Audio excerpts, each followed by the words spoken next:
On passe directement à notre médecin, Patrick Roger. Oui, c'est Jean Sibilia, qui est doyen de la faculté de médecine de Strasbourg. Bonjour, rhumatologue. Avec des questions, Cécile.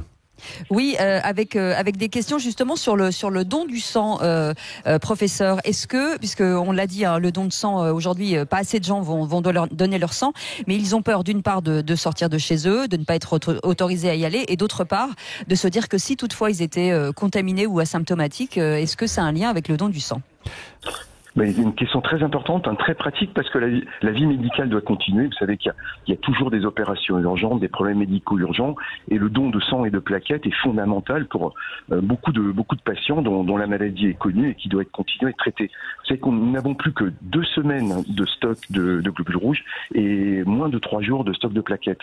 Donc il y a un appel très solennel et très important au don du sang. Vous pouvez vous déplacer si vous voulez donner. Vous avez toute légitimité et je crois que le monde de l'hôpital, les soignants vous remercieront de tout cœur de vous déplacer pour nos patients. Il faut vraiment donner.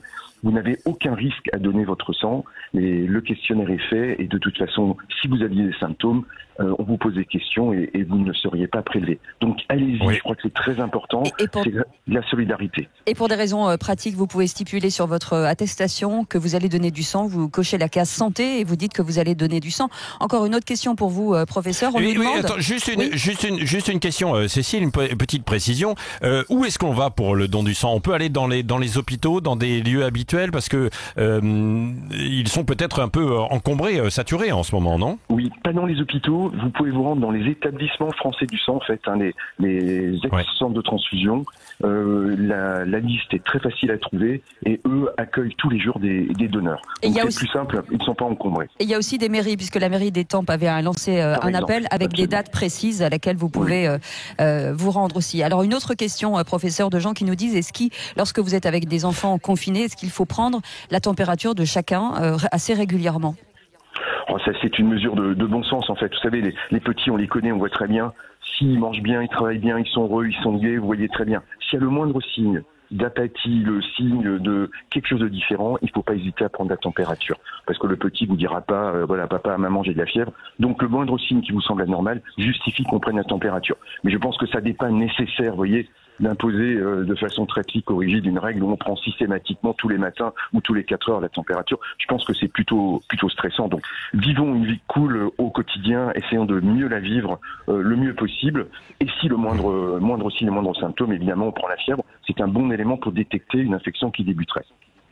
Merci beaucoup. Et puis on revient aussi sur les règles de confinement, Patrick. Oui, les règles de confinement, bien sûr. Jean Sibilia, il faut les respecter, ces règles de confinement. Ce que vous expliquiez en fait à l'instant, c'est-à-dire que pour éviter cette chaîne de contamination, il y a encore certaines personnes qui ont du mal à le comprendre, quoi, et qui veulent envoyer leurs enfants jouer avec d'autres enfants à droite à gauche en disant mais ils ne font rien de mal. Bah si, ils peuvent propager ce virus, quoi. Absolument, Patrick, vous avez raison. Là, je crois que solennellement, je crois que Jean-François Delfrécy l'a bien dit hier, il faut marteler ce message-là. Aujourd'hui, c'est une obligation citoyenne. Il faut un confinement très important. 0 contact. On dit 5 contacts. Disons 0 contact extérieur. C'est encore mieux. On met la barre encore plus haut. Je crois que si on veut vraiment gagner ce combat contre ce satané virus, c'est 0 contact. Vous voyez, il y a quand même quelques lueurs qui brillent, même en Italie où la situation est dramatique, mais vous avez vu dans l'épicentre de ce petit village de Lombardie, on a un infléchissement après 2 semaines de confinement, un premier infléchissement du nombre de cas. Donc ça marche, le confinement, ça marche, mais il faut qu'il soit appliqué de façon absolument martiale, militaire. Donc c'est 0 contact.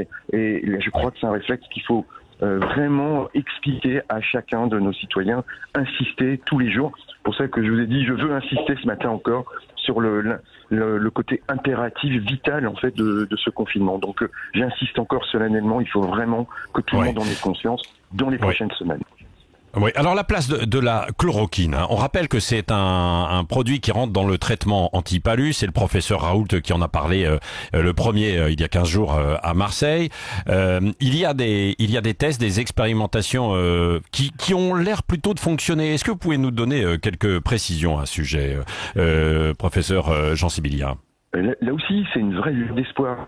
Je crois qu'il faut allumer quelque feu d'espoir quand même dans la grisaille actuelle et dans la douleur actuelle. Je crois que les lueurs d'espoir, celles que j'ai évoquées, c'est l'efficacité des méthodes de confinement. Et la deuxième, c'est quand même aujourd'hui des pistes thérapeutiques. Alors, la chloroquine ou l'hydroxychloroquine, hein, ce fameux médicament, le Plaquenil produit par Sanofi, a un effet antiviral. Il y a quelques pistes aujourd'hui. Ça a été bien expliqué hier. Ça permet de limiter la réplication virale. Ça a été testé sur des humains, mais en trop petite quantité aujourd'hui, sur quelques patients, avec des résultats très encourageants. Il faut que l'essai qui commence cette semaine confirme rapidement ces résultats, parce qu'effectivement, si ça permet de limiter la réplication du virus, on limitera de fait la durée de la maladie et de fait les contaminations. Donc je pense que c'est un point fondamental d'avoir rapidement, il n'y a pas que la chloroquine ou l'hydroxychloroquine. Vous savez qu'il y a aussi plusieurs autres antiviraux, rétroviraux utilisés, soit dans le sida ou les médicaments qui avaient été préparés pour Ebola, ou des médicaments, les Japonais ont présenté des résultats avec un autre antiviral. Il y a des pistes, je pense qu'on va trouver, c'est une vraie lueur d'espoir. Mais on n'y est pas encore. Oui, c'est vrai. Voilà. Attention, message important pour les gens. Ne vous précipitez pas dans les pharmacies pour acheter du Plaquenil. Ne le faites pas. Aujourd'hui, il ne faut pas le faire parce que vous allez priver les malades qui en ont besoin. Et nous avons des malades, et dans ma spécialité, c'est très utile, on utilise beaucoup le Plaquenil dans des maladies inflammatoires. Ne vous précipitez pas pour acheter le Plaquenil ou demandez à votre médecin de vous en donner. Jean Similia, il y a une question très pratique de Elisabeth Lévy, parce que dans notre petit déjeuner de l'actualité, tout le monde est là. Et Elisabeth, vous vouliez poser une question au professeur Jean Similia. Depuis plusieurs jours, si vous voulez, nos gouvernants nous répètent que les masques ne servent à rien, ne protègent personne, enfin ne protègent pas les gens non malades ou qui ne savent pas qu'ils sont malades, si vous voulez, et qu'il faut évidemment les réserver aux soignants et aux professions qui en ont besoin. Et les gens ne croient pas ça du tout. Alors je crois qu'il faut répéter qu'il y a des priorités puisqu'il n'y en a pas assez, mais on a tout de même l'impression que le gouvernement adapte un peu la théorie à la pratique. C'est-à-dire, comme on n'a pas de masque, on dit aux gens ça ne sert à rien. Et visiblement, il y a de moins en moins de gens qui croient ça. Oui, alors Elisabeth, oui, vous avez raison, c'est ce que j'ai entendu et ce que j'ai lu, évidemment. Mais je crois que la vérité, comme toujours, elle est au milieu du gué. La réalité, c'est si vous êtes asymptomatique, vous n'avez absolument aucun symptôme, vous n'avez eu aucun contact connu, quand vous vous promenez dans la rue, le masque n'est pas utile. Le virus ne flotte pas dans l'air, contrairement à ce qui était dit hier. Voilà, ne flotte pas dans l'air. Donc si vous êtes à l'extérieur, vous êtes asymptomatique, vous êtes seul, le masque est inutile. Donc ne consommons pas dans l'état aujourd'hui de ce bien utile des masques inutiles à l'extérieur.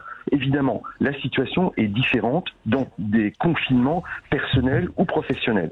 Évidemment, je pense que vous avez raison, à partir du moment où il y a un rapprochement dans sa famille, par exemple, aujourd'hui, ou a fortiori dans le monde du travail, en entreprise, a fortiori pour les soignants ou les personnes au contact. Et je voulais là aussi... les policiers.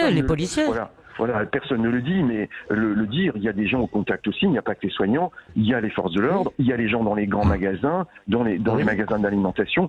Ces gens-là, il faut aussi les remercier d'ailleurs. Hein. On applaudit. Vous savez, je peux vous dire, je fais une petite digression, mais c'est important. Je peux vous dire que le monde soignant est ému, touché du plus profond du cœur de ces manifestations d'acteurs, mais attention, nous ne sommes pas les seuls, et nous ne sommes pas les seuls à devoir être protégés. Je crois que tous ceux qui sont au contact doivent être protégés, et le masque fait partie de la protection, c'est du bon sens.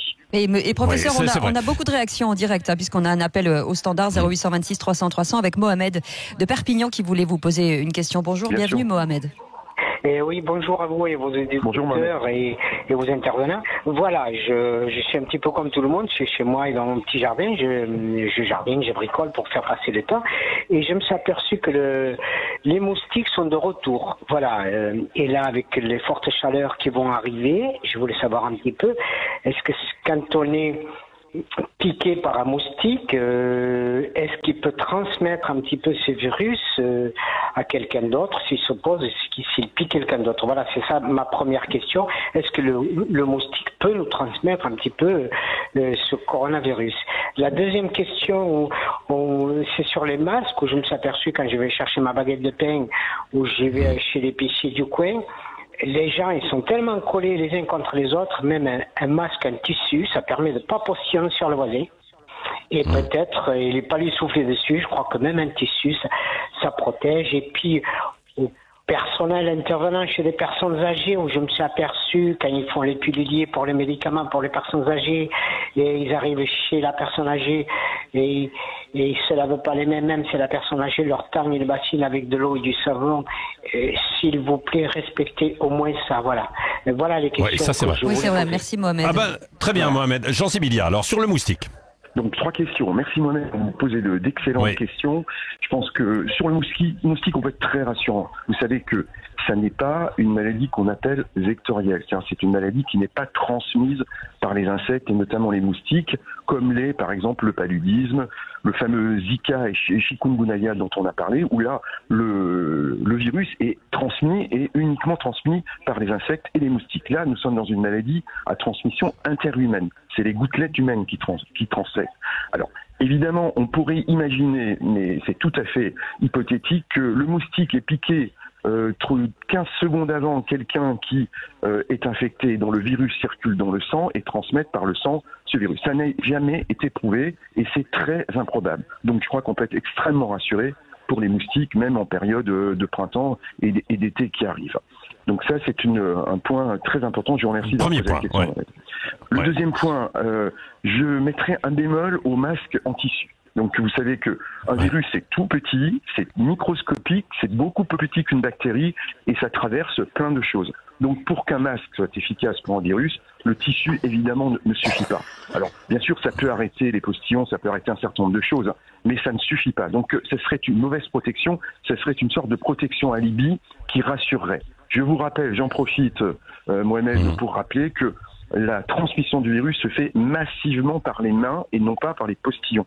Donc, ne mettons pas un masque sans se laver les mains. Je crois qu'il faut mettre le masque et se laver les mains, mais le masque doit être un masque adapté. Le masque en tissu serait une fausse protection. Je pense que il faut le répéter. Et la dernière question que vous posez qui est liée au masque, et ça correspond tout à fait en phase avec ce que je vous disais, dans des relations sociales de proximité nécessaires, la boulangerie, les courses, ou éventuellement le travail nécessaire.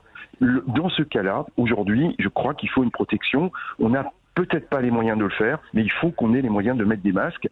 Rappelez qu'en période de phase 3 épidémique, le nombre de gens infectés par le virus est très important et que vous allez forcément croiser dans la journée des gens qui sont encore asymptomatiques mais qui crachent déjà du virus.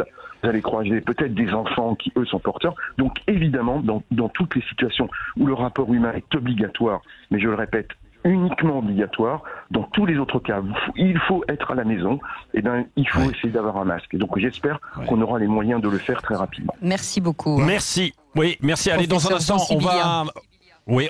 merci pour toutes ces précisions très utiles. Chaque matin, donc, il y a ce petit quart d'heure, évidemment, d'informations très pratiques, Cécile, où on répond à toutes les interrogations. Dans un instant, on va poursuivre le petit déjeuner d'actualité parce que je sais qu'il piaffe d'impatience.